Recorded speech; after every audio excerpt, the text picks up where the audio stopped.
Building real rapport with teenage students or with students of any age isn't just about having a structured activity or an official get to know you exercise. It's about treating them like a person first and a student second. In this video, I want to walk through exactly how I open sessions, what I ask, how I handle confusion without shame during our tutoring sessions, how I get to know students, and how I build that relationship between us, even when you're working online as an online tutor. These are habits I've developed over 20 plus years of working with teens, specifically teenagers, some younger students, and they're the reason my students stay, they make progress, and I like to think they actually look forward to our tutoring sessions together as well. I'm Daisy Luce. I help others build a flexible, profitable online tutoring business like me. Welcome to the tutor life. The problem with official getting to know you activities at the beginning of your session, specifically teenagers can smell that from a mile away and it feels fake. And if it feels fake, then they're going to shut down. They're not going to open up. They're just going to see you as another adult just going through the motions. That's not what we want to do here. You don't want to signal that it's an adult running a program and that it's not a real conversation. You want to be genuine. So here's what actually works. And it sounds silly, but talking to them, just talking to them like a normal person. Before you open any sessions up, before you pull up the lesson, just ask them something real going on in their life, not about their homework, not about their test grades, something that communicates, I'm curious about you, not just your test score. And then, most importantly, actually listen. These aren't magic questions. They're just genuinely interesting things to ask a student that you see. Many of the questions here work for younger kids as well as teenagers. Like I said, I work with teenagers, so they can be adjusted for younger kids. But the goal is to find a thread that you can pull on over time as you get to know the students you work with. And just enjoy having that time together for that hour online or however long you meet. This is very different than teaching in a classroom. Here with online tutoring or just tutoring in general, you have the time and space to actually get to know a student. So lean into that. Enjoy it. Here's some of the questions I open my session with when students just pop online. Besides just the typical, "Hey, how you doing? How was your week?" Blah, blah. I sprinkle in like, "Hey, what's your hardest class this semester?" I'm always curious what students find, what they're struggling with, where their hardest class is, and why. And it also gives me insight into maybe what they struggle with, what they might struggle with, what we're working with, things like that. I also like to talk about what are you thinking about majoring in? That's such a big looming space over their minds. Some students have no idea, but what we can start talking about is what are they into? What do they like? I like to ask them, do you have a job? Are you working anywhere this semester? Or are you busy with any clubs or sports? I always like to know what my students are into. Um, I just find it curious. I'm just curious. I love the students' unique personalities, abilities. I just find it amazing. And I like to just discuss and learn more myself about things that they're into.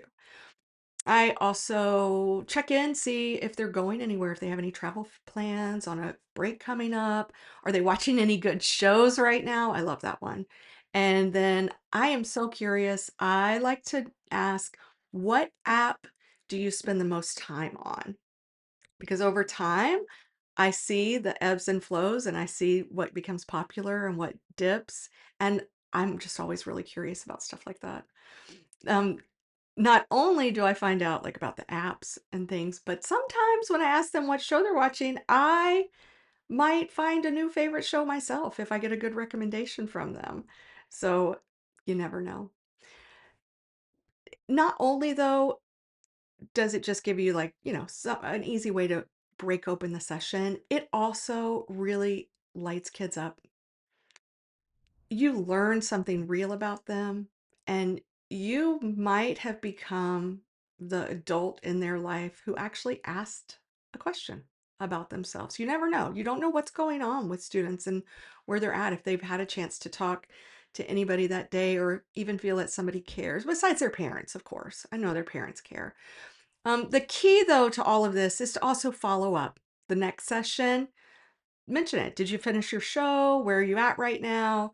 Or how was the game? Did y'all win? Did how was it?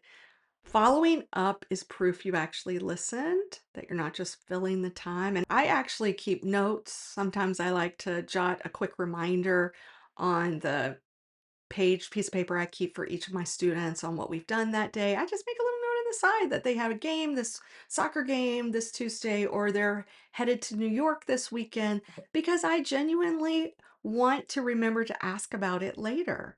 And I really want to know. So that's how I open my sessions with students. What about during the lesson? So during the lesson, how do I build positivity and rapport with students? Well, we all have heard this. There's no bad questions, but really, truly, never make a student feel bad for asking. They get that all day long. It's shocking, even what I hear them tell me about what happens to them in class from a teacher responding to maybe a question that they asked. Now, I get maybe the teacher didn't actually say it as aggressively or mean as they heard, but that just goes to show, like, I don't want to say anything that's going to pile on more defensiveness or more shame for them having to even ask the question. This is the one that quietly destroys student rapport more than almost anything else. The tutor's reaction when a student asks a dumb question, it doesn't have to be a big reaction. It can be a slight pause, we already covered that kind of thing, or a tone that communicates surprise, like, oh, I didn't realize you didn't know this. Even if you don't mean that negatively, students can take it negative sometimes. So just be aware of how you're responding to their questions. Teenagers are exquisitely sensitive to shame. Many of them, at least. They have years of classroom experience being made to feel stupid for not knowing something. I mean, my goodness, they're here for tutoring. Obviously, this is a subject that they have not been doing well in, and that has been weighing on them all this time. And now you're the person in their life supposed to be helping them. So make sure you come with positivity on every single question. What does that sound like in practice? Well, here's a couple things I say sometimes um, after a question. Obviously, I could say that's a really good question and mean it. But another twist that I do sometimes, and I mean this too, if they ask me a question and it's one that I feel like I had just answered, one way to explore that is I just own it and I say, oh, you know what? I don't think I explained that really well. Let me try again. And I take the responsibility because I do feel like it's on me. If I expressed it in a way that a student wasn't able to understand, I need to do it in a different way. I need to keep trying until I break through the way they understand best.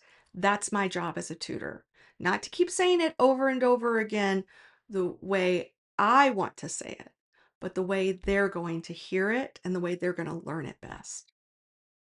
When students know they won't be made to feel bad for not knowing something, they will start asking more. And when they ask more, they learn faster. The psychological safety is not a soft, nice to have, it is a mechanism. Okay. This is something really, really intentional and important that I build into my tutoring rapport with students. Okay. What else do I do in our sessions? Well, I make sure students know I am absolutely their biggest cheerleader. Most teenagers walk into tutoring carrying a story about themselves already. Like I said, this is the subject they need help on, or this is an area they don't have all the answers for yet. They need your help. But what has happened to them along the way in this area? Have they been telling themselves over and over again that they're bad at math, that they're not a good test taker, that they've never been good at reading? They've either been told this out loud by other students or parents or teachers, or they've told themselves this and they believe it. They can be at their most vulnerable when they come to see you. And it's important to understand that. Sometimes, if I have a student I can tell is really feeling down about a grade or their performance in a specific subject, I like to make this comparison to them about the adult life, adult world. If adults were graded all day long on what we do at our jobs or the dinner we made or the chores we got done, and we were given an actual grade, and not only that, but that grade got blasted out all day long in like group text to friends and family. So all day my kids would know that, oh, I got a 50% today on vacuuming. I did a crappy job.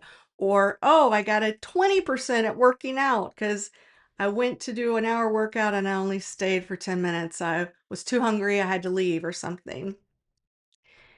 How horrible is that? Just thinking about that. So I like to make this comparison to kids because this is what they're dealing with. My own teenagers who are in school right now, their grades get blasted to my phone all throughout the day. I've actually had to like try to turn it off or limit it because it became really stressful for all of us.